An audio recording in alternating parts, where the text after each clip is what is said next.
Greeting students, scholars और researchers.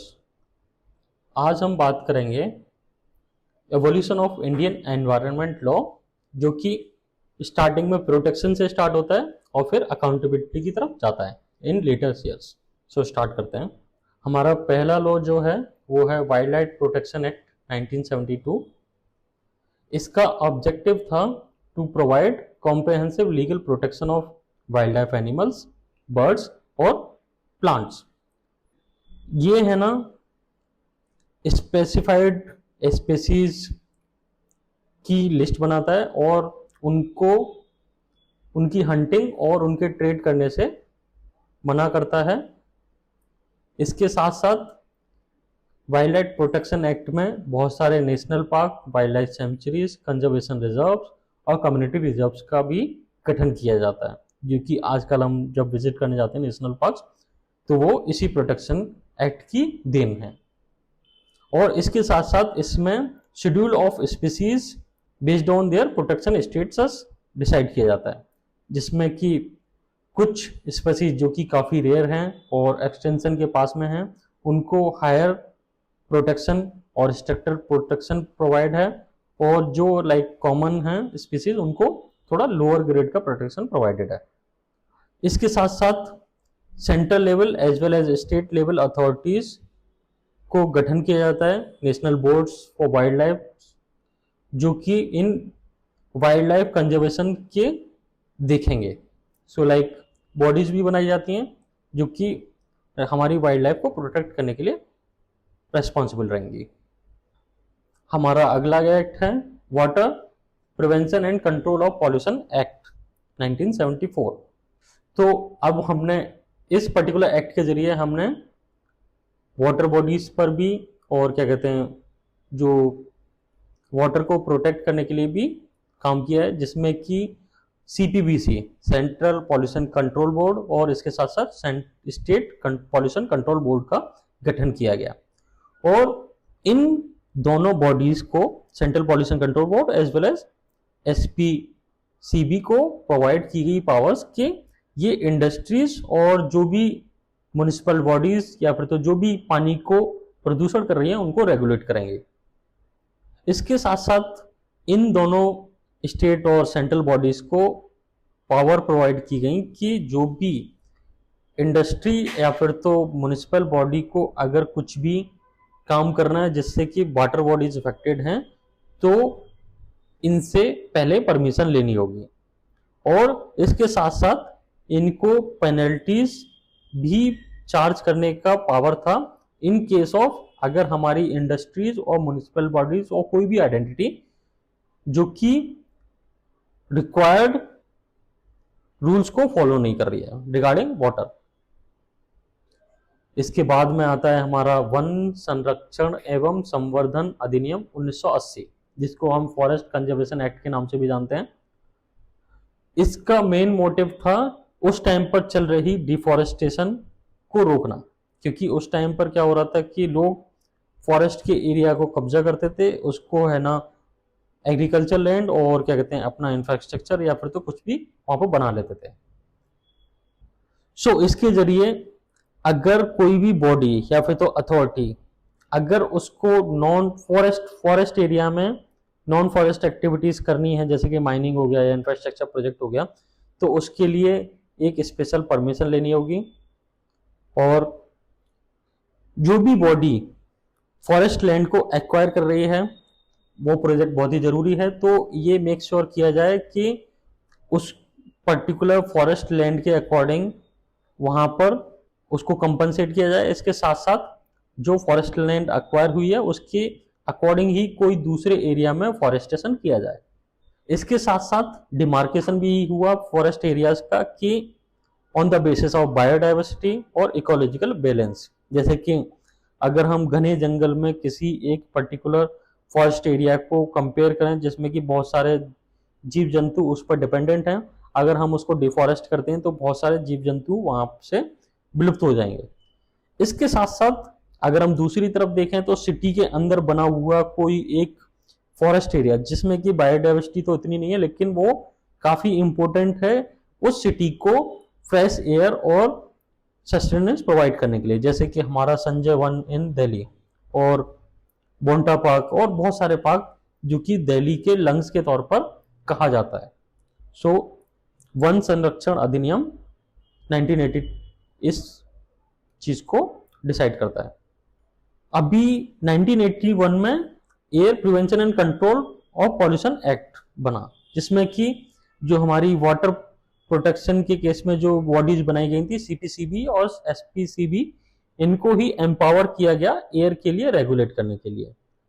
Same जो भी इंडस्ट्रीज और एमसी म्युनिसिपल कॉर्पोरेशन या फिर तो जो भी आइडेंटिटी एयर को पॉल्यूट कर रहा है, उनको पहले तो परमिशन लेनी है और जो भी ये प्रोडक्शन पॉल्यूटेंट बना रहे हैं उसको पहले से ट्रीट करना है।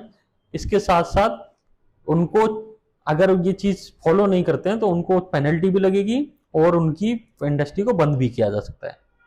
इसके साथ साथ इसमें नॉइस पॉल्यूशन को भी ऐड किया गया इसी एक्ट के जरिए। अभी हम बात करते हैं बहुत ही important law, environment protection act 1986, जिसको कि अम्ब्रेला एक्ट के जरिए भी जाना जाता है, अम्ब्रेला एक्ट के नाम से भी जाना जाता है, जो कि एनवायरनमेंट के इंप्रूवमेंट और प्रोटेक्शन के लिए रेस्पॉन्सिबल है। इसका गठन हुआ था भोपाल गैस ट्रेजेडी के बाद में और इसने महत्वता दिखाई थी कि मतलब जो उस टाइम पर भोपाल गैस ट्रेजेडी का जो डिजास्टर हुआ था उससे गवर्नमेंट काफी समझ में आया कि एनवायरनमेंट काफी जरूरी है और इसने सेंट्रल गवर्नमेंट इस एक्ट के जरिए सेंट्रल गवर्नमेंट को काफी सारी पावर्स मिली, जिसके जरिए वो एनवायरनमेंट प्रोटेक्ट करने के लिए एनफोर्स करता है इंडस्ट्रीज और म्युनिसिपल कॉर्पोरेशन और डिफरेंट बॉडीज को। इस एक्ट के जरिए सेंट्रल गवर्नमेंट ने काफी सारे नेशनल स्टैंडर्ड बनाए जो कि एनवायरनमेंट क्वालिटी, एमिशंस और एफ्लुएंट को मेजर करते हैं। और ये लॉ एनवायरनमेंट प्रोटेक्शन एक्ट काफी सारे सबऑर्डिनेट लेजिस्लेशंस का बेस भी बनता है, जो कि लेटर ऑन चल के EIA जो एनवायरनमेंट इम्पैक्ट असेसमेंट का जो लॉ है वो भी इसी पर काम करता है। और इसी लॉ के जरिए डेफिनेशन प्रोवाइड की गई, ब्रॉड डेफिनेशन प्रोवाइड की गई एनवायरनमेंट पॉल्यूटेंट्स और एनवायरनमेंट को। सो ये काफी इंपॉर्टेंट एक्ट है जिसमें कि बहुत सारे लीगल प्रोसीजर्स और बहुत सारी पावर दी गई सेंट्रल गवर्नमेंट को एनवायरनमेंट को प्रोटेक्ट करने के लिए। और इसमें बहुत सारी डेफिनेशंस बनाई गई कि कौन सा एनवायरनमेंट की क्या डेफिनेशन है और एनवायरनमेंट पॉल्यूटेंट्स की क्या डेफिनेशन है और किस तरीके से हमें इनको प्रोटेक्ट करना है। ये सारी चीजें इसके अंडर आती हैं। सो इसके बाद में आता है एनवायरनमेंट इम्पैक्ट असेसमेंट 2006, जैसे कि हमने लास्ट लॉ में बात की थी। तो इस लॉ के जरिए जो भी न्यू इंडस्ट्री बन रहा है या फिर तो जो भी प्रोजेक्ट बन रहा है जो कि एनवायरनमेंट, वाटर, एयर या किसी भी तरीके से इकोलॉजी को इम्पैक्ट करता है, उनको एनवायरनमेंट इम्पैक्ट असेसमेंट कराना जरूरी है एक कॉम्पिटेंट अथॉरिटी के जरिए, जो कि एक तरीके से एनवायरनमेंट क्लियरेंस के तौर पे आप मान सकते हैं, जिसमें कि स्ट्रक्चर्ड प्रोसेस जो रहती है स्क्रीनिंग। सबसे पहले ये देखा जाए कि जो प्रोजेक्ट है उसको EIA की जरूरत है या नहीं, और फिर उसका स्कोप डिसाइड किया जाता है कि ये कौन कौन से एरियाज को इफेक्ट कर रहा है। फिर इसके साथ साथ इसमें पब्लिक कंसल्टेशन भी होता है कि पब्लिक को गैदर किया जाता है जो भी इसके प्रोजेक्ट के जरिए अफेक्टेड हैं और उनसे ओपिनियन लिया जाता है। इसके साथ साथ एक्सपर्ट्स को भी इनवाइट किया जाता है, उनसे अप्रेजल करवाया जाता है इस प्रोजेक्ट का कि कौन कौन से इफेक्ट रहेंगे और उसके जरिए क्या कंपनसेट करेगी और किस तरीके से ये उसको मेंटेन करेंगे जो भी नए प्रोजेक्ट बन रहा है EIA के जरिए। और इसमें प्रोजेक्ट के लेवल के बेसिस पे दो तरीके के अप्रेजल होते हैं, category appraisal, A appraisal for central basis, category B for state appraisal as well as for both on the basis of their potential environment impact. अभी हम आते हैं जैसे कि दो लाइक प्रीवियस लॉज में हम लोगों ने वन, जल, एयर को तो प्रोटेक्ट कर लिया, लेकिन भारत एक देश ऐसा है जिसमें कि बहुत सारा कोस्टल रीजन है, तो उसके लिए भी एक लॉ लाया गया जिसमें कि जो वाटर बॉडीज हैं जैसे कि मछली या फिर तो कोई रेयर जीव जंतु जो कि कोस्टल एरिया के पास में रहते हैं, या फिर तो कोरल रीफ्स या आपके मैंग्रोव्स, इनको प्रोटेक्ट करने के लिए ये लॉ लाया गया। इसमें 4 जोन को डिवाइड किया गया: CRZ1 ecologically sensitive areas, CRZ2 developed areas, CRZ3 rural areas और CRZ4 वाटर एरियाज। और इसमें बहुत सारे रेस्ट्रिक्शंस इन्फोर्स किए गए इस लॉ के जरिए इंडस्ट्रीज पर और कंस्ट्रक्शंस पर in these particular areas. So this was the starting law जिसके जरिए कोस्टल एरियाज को प्रोटेक्शन प्रोवाइड की गई, और इसके साथ साथ फिशरमैन्स वगैरह और सभी लोगों को प्रोटेक्शन प्रोवाइड की गई इस लॉ के जरिए।